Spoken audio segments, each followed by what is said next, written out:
তাশাহুদে আঙ্গুল না আনার নিয়ম জানাবেন দয়া করে। ভাই, তাশাহুদ মানে হলো সাক্ষ্য দেওয়া।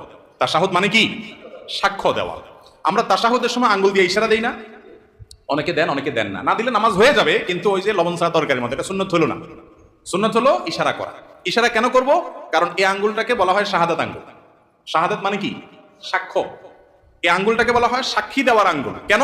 কারণ সাধারণত আদালতে, বিচারে, কোনো কিছুতে সাক্ষী দিতে হলে আঙ্গুলটা ব্যবহার করে, অমুক এটা করেছে, অমুক এটা করেছে, এটা দেখায়া যে কোনো কিছুকে ফিক্স করা হয়। এই জন্য এটাকে সাক্ষী দেওয়ার আঙ্গুল বলা হয়।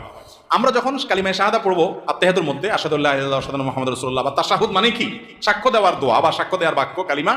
এটা পাঠের সময় আমরা আঙ্গুল তুলে সাক্ষ্য দিব। মুখে সাক্ষ্য দিচ্ছি, আবার আঙ্গুল তুলেও কি দিচ্ছি?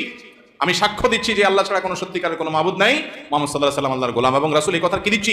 সাক্ষ্য দিচ্ছি। মুখে সাক্ষ্য দিচ্ছি, আবার আঙ্গুল তুলেও কি দিচ্ছি? সাক্ষ্য দিচ্ছি। এজন্য তাশাহুদের সময় আঙ্গুল তোলাটা কি? সুন্নাত। তাশাহুদ পাঠের সময় আঙ্গুল তোলা কি রে ভাই? সুন্নাত।